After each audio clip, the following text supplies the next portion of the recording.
Vamos a continuación a presentar inmediatamente a nuestro siguiente invitado. Me encuentro junto a don Patricio Molina. Él es docente, pero además es pastor de la Iglesia Presbiteriana. ¿Cómo está, Patricio? Bienvenido. Sí, muchas gracias. Buenos días a todos los que nos están viendo a través de la pantalla.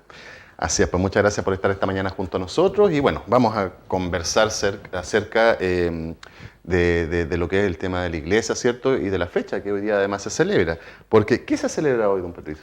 Es muy buena pregunta porque yo, bueno, entre mis alumnos y entre muchas personas hice una encuesta para que me informaran qué se celebra el 31 o qué se recuerda el 31. Claro. La gran sorpresa fue que la gran mayoría no supo responder, no supo responder, y lo peor que dentro del pueblo evangélico también, en una escala menor, pero igual hubo mucho desconocimiento. Entonces, creo conveniente una especie de alfabetización cultural, por otro lado, claro, y también sobre historia.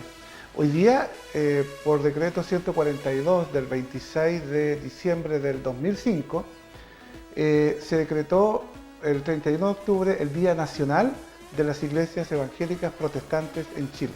Eso es lo que se celebra hoy entonces, el Día Nacional, ¿cierto? Sí. ¿Y por qué se escogió este día? También es importante, la siguiente pregunta de la encuesta era ¿por qué el 31? Muchos dijeron, bueno, por Halloween. Oh, no le puedo creer. Es verdad, muchos por el Día de los Muertos, una serie de respuestas totalmente erróneas. En realidad, el 31 de octubre es una fecha no solamente simbólica para Chile, sino que dentro de la historia, el 31 marca el periodo que se llama la Reforma Protestante del siglo XVI, que generalmente dentro del currículum en historia, al final de la enseñanza básica y al principio de la enseñanza media, está dentro del currículum y se enseña. El 31 de octubre, específicamente el 31 de octubre de 1517, Martín Lutero clava en las puertas de Wittenberg, en Alemania, donde él era el cura de esa parroquia, en el portal, porque era como era el lugar donde la gente colocaba las noticias y se informaba en el 1517. Y él coloca 95 puntos en los cuales difiere de la iglesia dominante o la iglesia católica romana a la cual él pertenecía. No como una separación, sino que más bien puntos en los cuales él estaba en desacuerdo conforme a lo que la palabra de Dios o la Biblia decía. Pero antes de eso es importante contextualizarlo para que entendamos el porqué. En un comienzo la iglesia con Jesucristo era una sola, solamente se llamaba cristiana.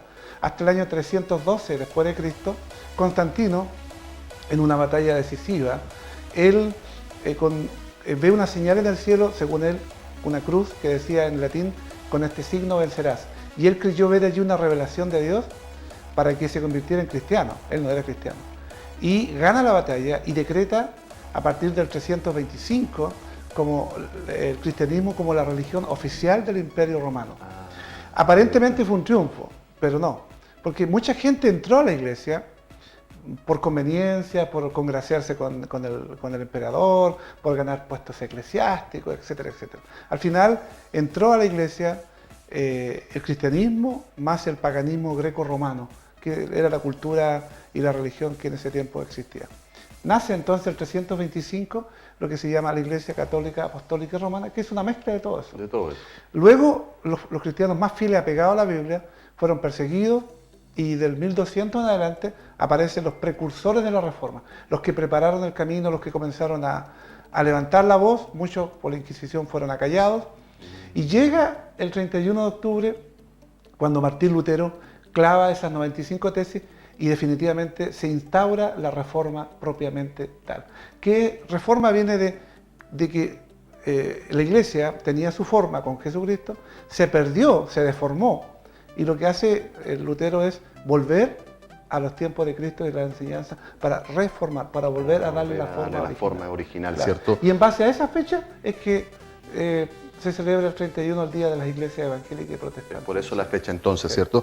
La iglesia evangélica tiene como distintas aristas, ¿o no, Patricio? Porque se habla de, no sé, de evangélico, de protestante, de canuto, hay como confusión con respecto a ese tema. Bueno, a diferencia de la iglesia católica, que es más homogénea, claro, que tiene el papa, más jerárquica, las iglesias evangélicas somos todos autónomas, independientes. ¿Cuántas variantes? ¿Hay muchas variantes? Hay, pero cientos de variantes. Bueno, nace en ese tiempo, en el siglo XVI, con Martín Lutero, la iglesia luterana.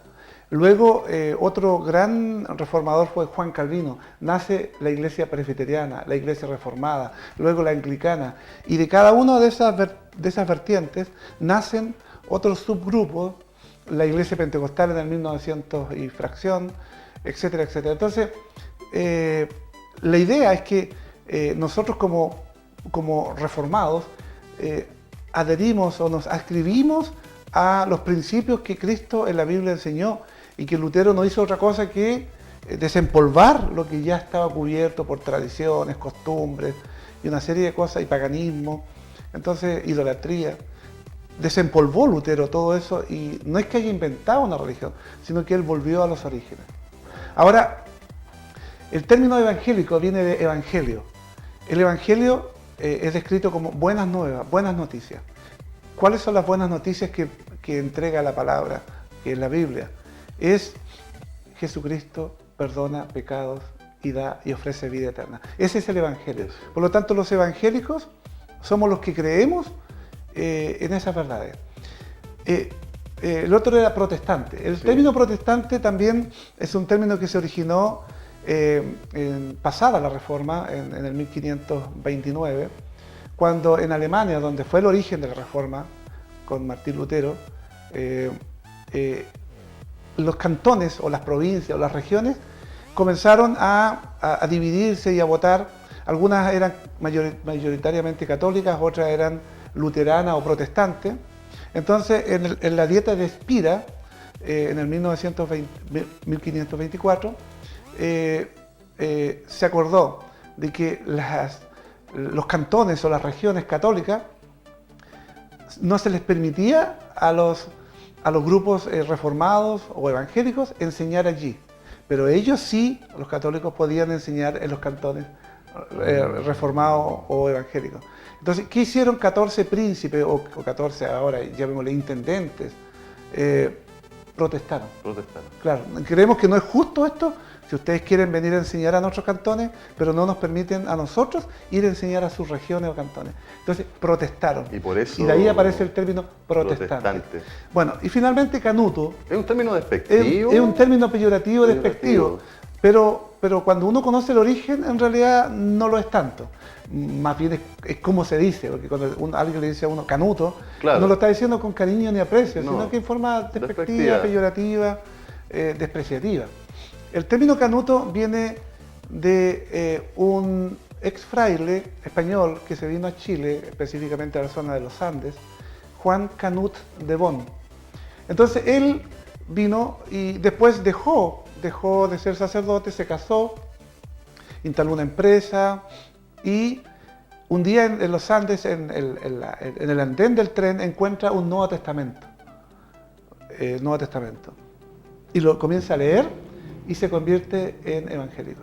Entonces, él comenzó a predicar el evangelio especialmente por el sur de Chile, por Lota, Coronel, Concepción, y a sus seguidores le llamaban canutos. Canutos por Juan Canut de Bon. O sea, conocer el origen no es algo tan claro. Claro, por eso la idea es que mucha gente lo dice en forma despectiva. Desinformada. Entonces, por eso es importante que al conversar esto también aclarar ciertos puntos, ¿cierto? Y educar principalmente, porque usted nos decía, a través de esta encuesta que se realizó, entre los mismos fieles no sabían ni la fecha, ni el porqué, ni el origen. Entonces, claro, es una manera también de poder educar. Además que usted está con un programa acá, ¿cierto? Don Patricio, en el cual obviamente enseña la Biblia, digamos, y da a conocer estos temas también. ¿Qué días se está transmitiendo? Los días domingos a las 15 horas.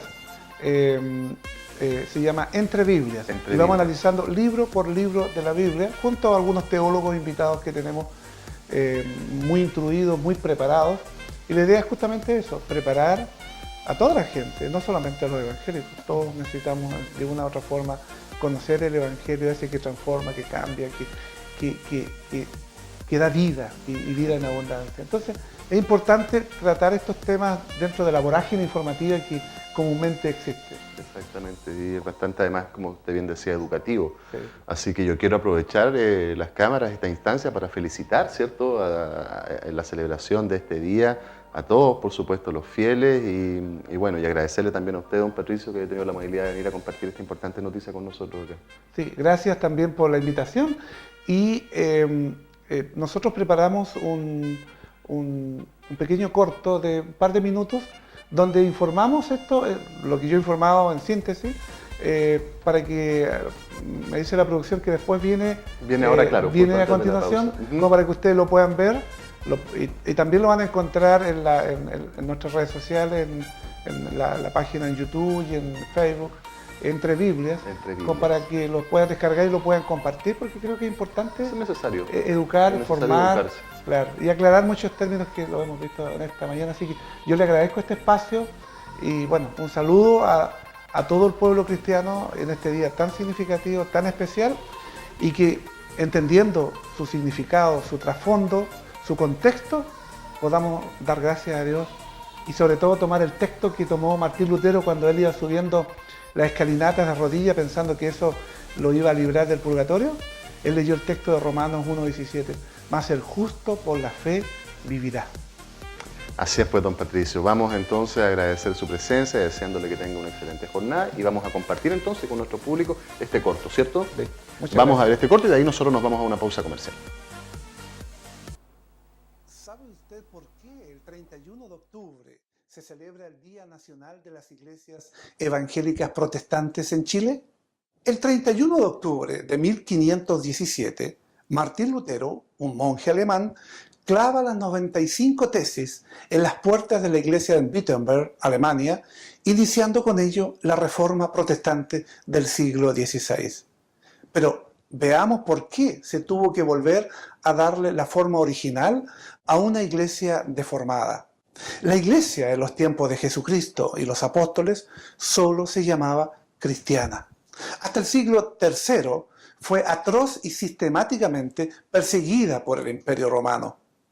En el año 312 después de Cristo, Constantino gana una batalla decisiva después de haber visto, dice él, una señal en el cielo con las palabras: con este signo vencerás.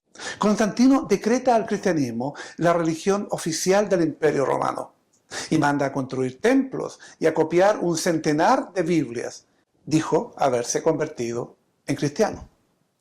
Por intereses creados y para congraciarse con el emperador Constantino, entran multitudes a la iglesia sin haberse convertido a Cristo.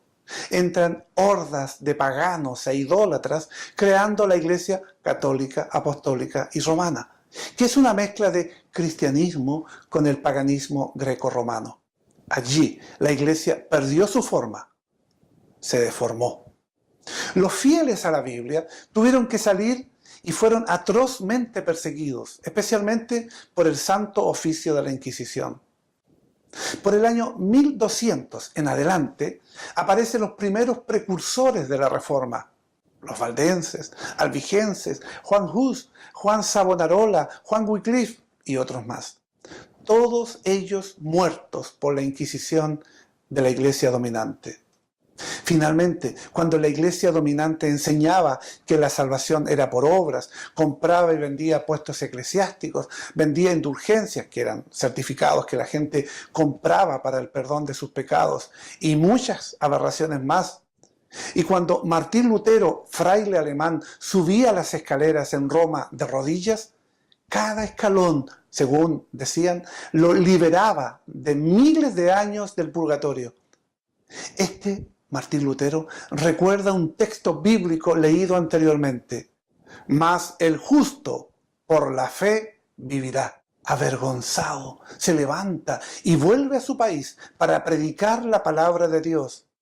Presionado por el paganismo y la idolatría, clava en el portal de su iglesia en Wittenberg, Alemania, un cartel con 95 tesis o puntos en los cuales difería con la Iglesia Católica Romana.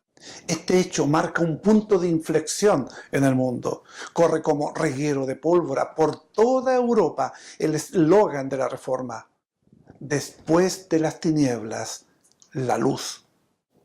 Con la Reforma, la Biblia llega al pueblo. La Iglesia vuelve a tomar la forma original.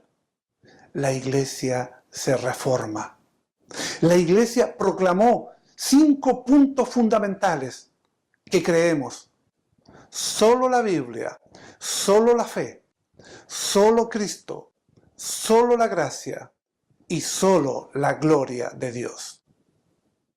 Adscribiéndonos y creyendo estos mismos principios bíblicos, la Iglesia Evangélica Protestante en Chile tomó el 31 de octubre como una fecha significativa e importante para todos los creyentes. La celebración del Día Nacional de las Iglesias Evangélicas y Protestantes de Chile fue instituido mediante la dictación del decreto 142 del 26 de diciembre del año 2005 por el entonces presidente de la República, señor Ricardo Lagos Escobar, en respuesta a las expectativas históricas manifestadas desde hace muchos años por las iglesias evangélicas y protestantes que reclamaban gestos del Estado chileno, reconociendo la realidad espiritual y social significativa que representaba en estas vertientes de la fe cristiana. Con la ley de culto y libertad religiosa, la Iglesia Evangélica cuenta con cerca del 20% de la población en Chile. Hoy nosotros damos gracias a Dios por todos aquellos valientes y comprometidos creyentes que en situaciones muy adversas fueron sal y luz en un tiempo de mucha ignorancia y discriminación. ¿Cuánto darían nuestros antepasados por haber contado con todas las facilidades que hoy tenemos? Proclamemos y demos a los vientos con la palabra de Dios y el testimonio de Jesucristo. A Dios sea toda la gloria.